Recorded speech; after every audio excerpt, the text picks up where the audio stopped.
I'm John Modaf.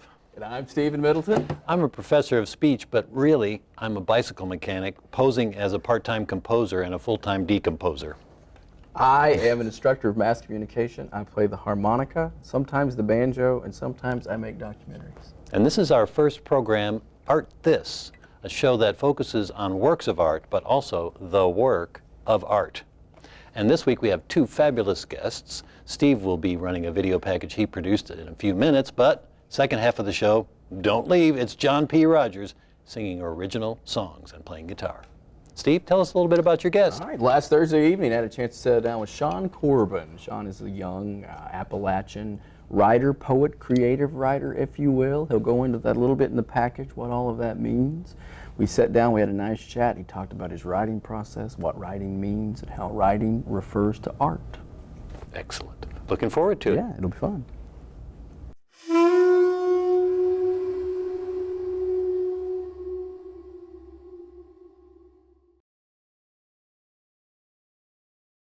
So, yeah, I'm Sean Corbin, and I'm a GA in the English program, and got a BFA in creative writing in 2011.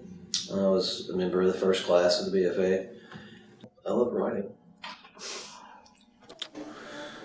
Make a point to make the buttons sensitive to many makes of fabric, but only a singularity of tongue, an ideal tongue, a total tongue that speaks all tongues and tunes the stations for the frequencies of thought.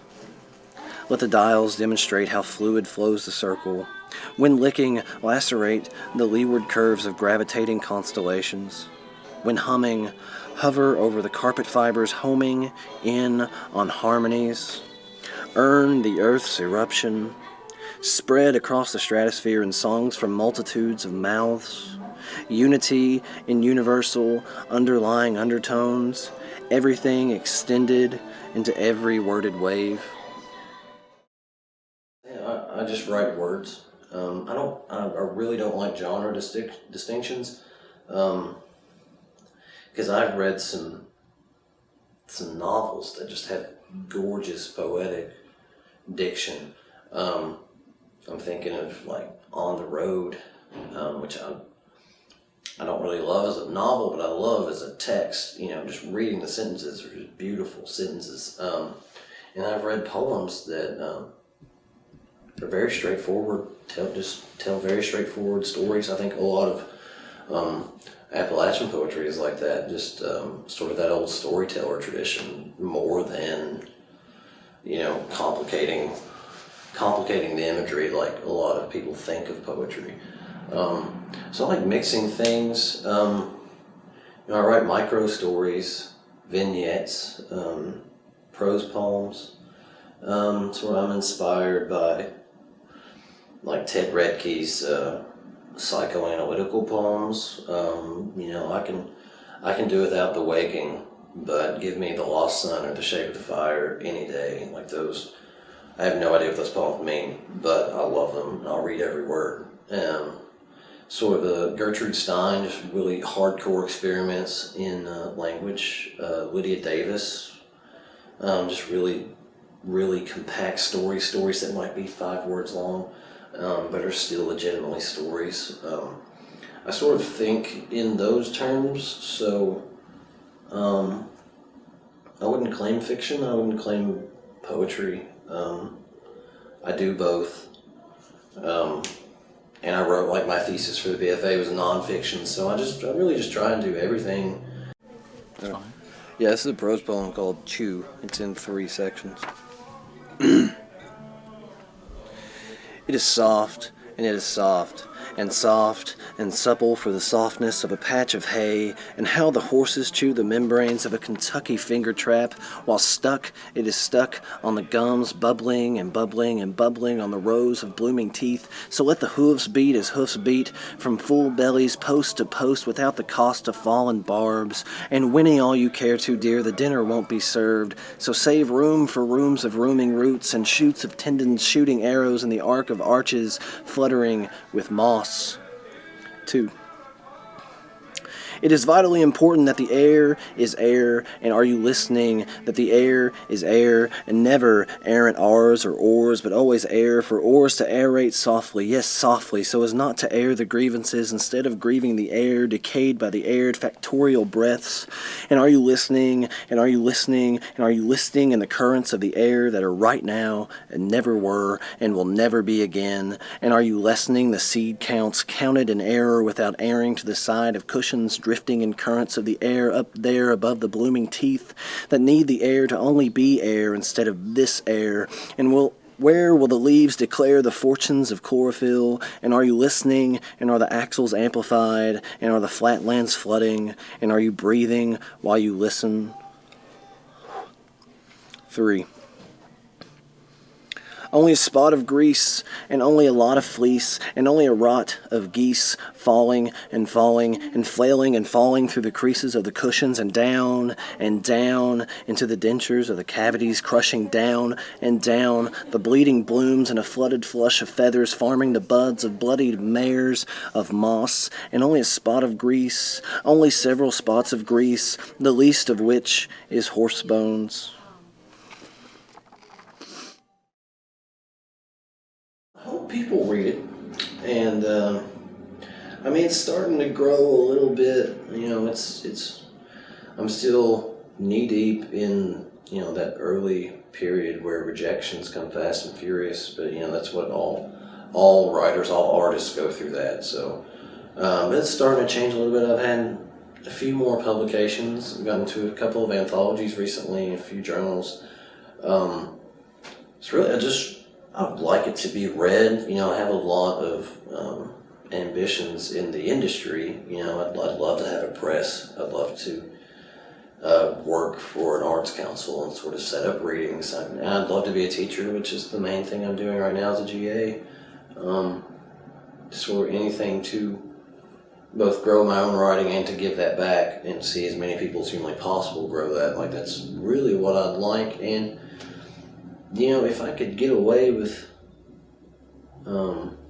making enough money to eat and to feed my family and pay my bills, like that'd be fantastic. Without having to, you know, supplement with a factory job or anything not related to writing. You know, sort of. I think that's the dream of any artist, really, is to just be able to do your art. It's really, really hard to do, but I have some great examples here at Morehead of people who've done it. You know, George Eckel and Crystal Wilkinson, Chris Holbrook, like they've all been able to do it. Dr. Tom Williams, like they can. It's possible. So that's sort of what I'm aspiring to. Sort of that level of, I'll do my own work. I'll get by. And I'll be. Personal solo blog is electricbluegrass.tumblr.com. Find a lot of older work there. And also I have a blog that I share with my friend Chris Pruitt. We sort of started this movement called Anti-Latcha, which is not against Appalachia, but sort of the opposite of the traditional Appalachian literature is what we were going for. So you can find that at Anti-Latcha at wordpress.com. And we've also done a lot of work with other people there. Shared a lot of different artists, visual artists, and you know written artists there too. And also, I mentioned the anthologies earlier. In about a week or two, there'll be an anthology out on Amazon called Poetic Story. I've got 4 prose poems in there. It's by a small company called Kentucky Story. Really generous to have so much work in there. Yeah, small presses. I mean, it's a dusting here and there. You know, for those of you at Morehead, Inkscape's coming out. I have quite a bit of work in Inkscape this year, and I've served as editor before. I was a graduate consultant this year, but that was this year's magazine is amazing. So whether you're looking for my work or just great work in general, your fellow classmates' work, or you know, published authors too, like I would say check out Enscape, definitely. That's been my main mode of publication for about 5 or 6 years now. And that'll be released actually in early May, I think the week before finals week, like the first week of May. So. All right, I'd like to thank Sean Corbin for sitting down with me last week to chat a little bit. And some of the things we're going to feature here on the program this year is various types of artists from all works. And as Sean spoke on there, he's a creative writer. And I didn't really know what a creative writer defined, so it was really good to see that. And Sean had a couple plugs I'm going to throw out here for him. Sean writes for the Enscape magazine, which is the magazine of the Department of English, produced through the Cottle College of Arts, Humanities, and Social Sciences. And he'll be reading also with the release of that on Wednesday, May 1st, coming up in just a few weeks. And you can also purchase Sean's work on Amazon.com. He's hit the big time, folks, with Amazon.com and the places he mentioned right there on the package. So thank you, Sean, and we'll be right back after this commercial.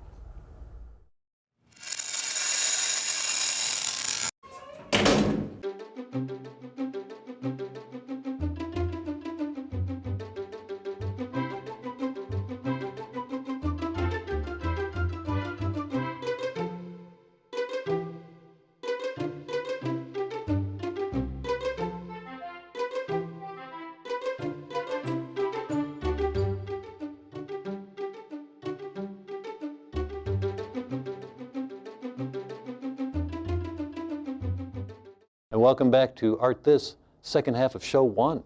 We have John Rogers from Olive Hill, Kentucky, singer-songwriter, who is going to share some of his works in the style of, as he calls it, real old Nashville country. And that should be good. He is on the staff at the Kentucky Center for Traditional Music. He performs with the Country Music Ambassadors, and he's a communication major at Morehead State University. So, ladies and gentlemen, lean into the speakers. It's John P. Rogers.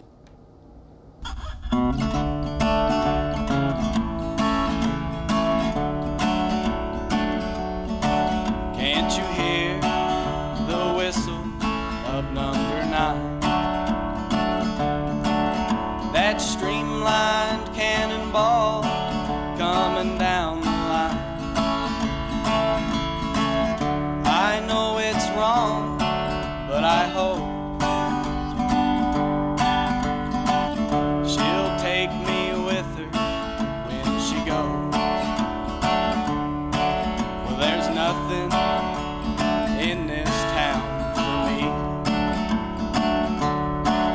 She's taken all we had, don't you see? But everything will be alright tonight when I stare down number 9's headlight. Well, I don't need a suitcase and I don't need a ticket for the place I'm going. I'm not gonna need it. Yes, everything will be alright tonight when I stare down number 9's headlight.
We're back on Art This with John Rogers, singer-songwriter. Thank you, John. Thank you for having me. I love songs about trains. Oh, yeah?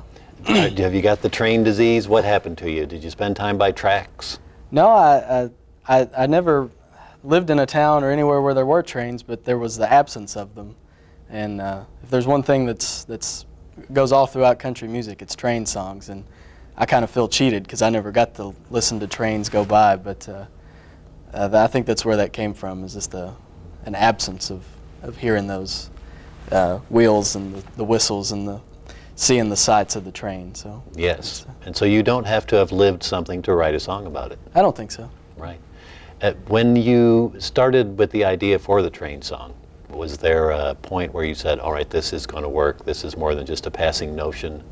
When did it start to take on shape for you? At first it went in the garbage pile, but after a while I toyed around with the melody a bit and pulled it back out, and I completely erased the chord chart I'd written for it and started over again. And after I did that, I started to like it, and I liked the way it felt, and had sort of a sad tone to it, but also kind of a release tone. I guess you would say, like it's finally going to be over, kind of, because I think that's what country music's about. It gives a person a way to express their sadness in almost a happy way. So Right, that's a very peculiar juxtaposition and a challenge for you, I would think, as a songwriter, to be deep or to deal with some of the hard edges of life, but to do it in a way that people want to remember and to sing, and it somehow uplifts them.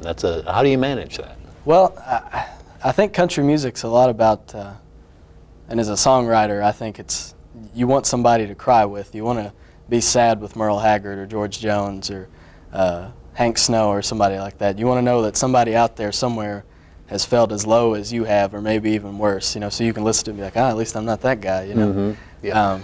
So that's a lot of it. And I think as a songwriter, you have a responsibility in a way to write songs that people can listen to and be like, he got through it, so maybe I will too. So You think about your audience then when you're putting it together. Do you have people in mind, or is it just the universal audience? I think with the particular style of music that I'm interested in and that I try to perform and produce, there is a certain crowd for it, or a certain group of people. I don't think they're your typical light beer drinking country fans, or your typical Nashville country music people. They're more the sort of the purists, I guess, or people that just enjoy the older sound of country music, and those people are kind of alienated really in this style of music. So and I felt that way before I started writing, so I feel like it's kind of almost a duty to write in that particular style. So.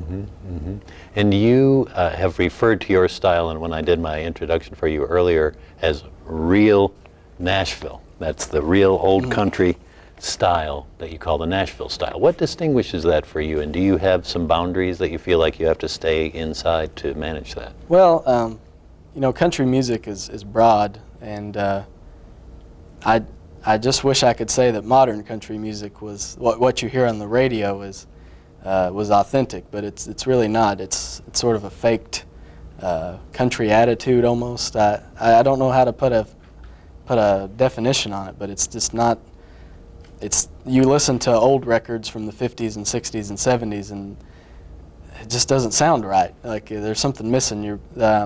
As far as boundaries, my music, I perform solo here, but it fits well with fiddles and pedal steels and things like that. And country music's lost those and traded them for really loud guitars and rap lyrics and things like that are fine outside of country music, but I don't see them as part of what doesn't fit into what I think country music is. So. Yes, it is hard to distinguish sometimes the other sectors of pop music from what's called country music now. When you're getting ready to play another song for us, and I noticed earlier that while I was listening to the train song, there's a little bit of a tear on one eye and a little wink in the other.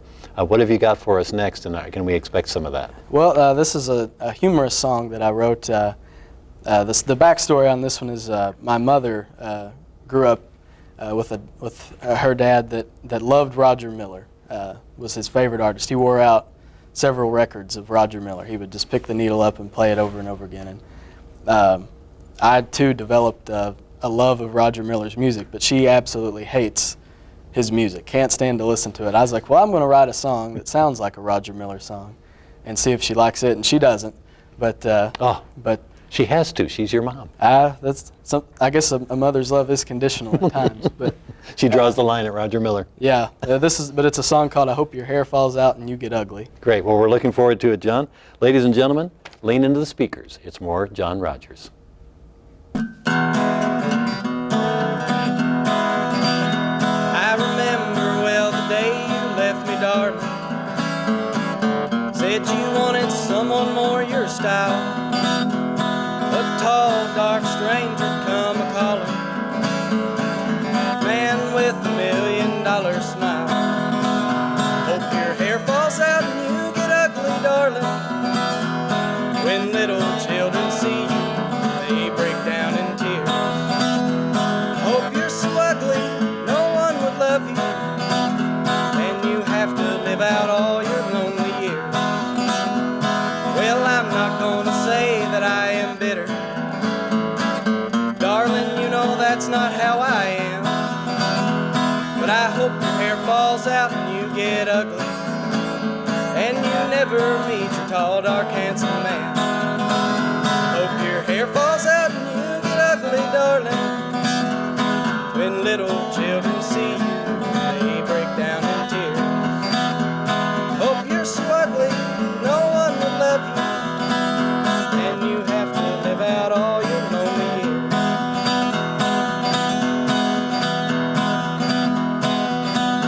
Well, you know these are the words of a drunk man.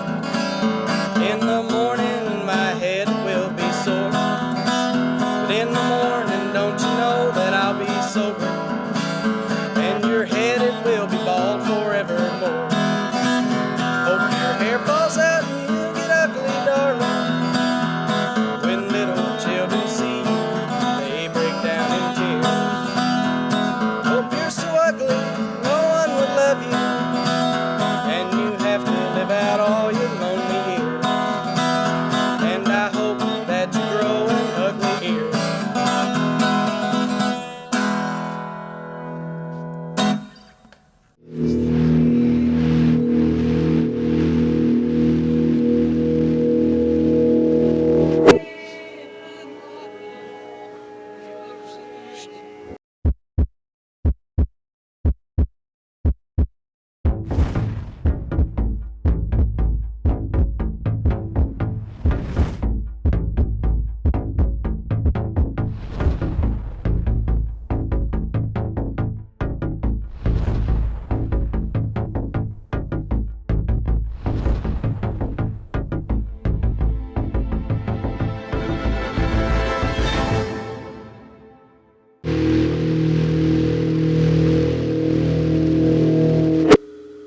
All right, welcome back to Art This, folks.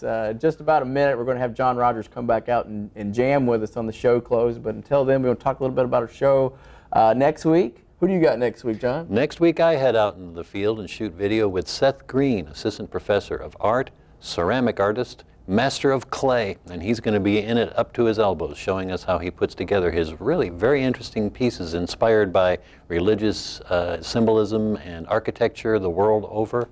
And I think you'll really enjoy the visit with this talented artist. And literally, he will be up to his elbows, folks. No pun intended. And I will be in studio with an interview, and we'll feature a sibling duo, brother and sister duo called Red Fire. And they'll be showcasing some of their original work, keyword original. So it'll be a lot of fun. Look forward to that. And that's it for Art This, segment 1. That's right, very first show. It went fast, didn't it? It did. Thank you, Steve. Thank you, John. All right. All right.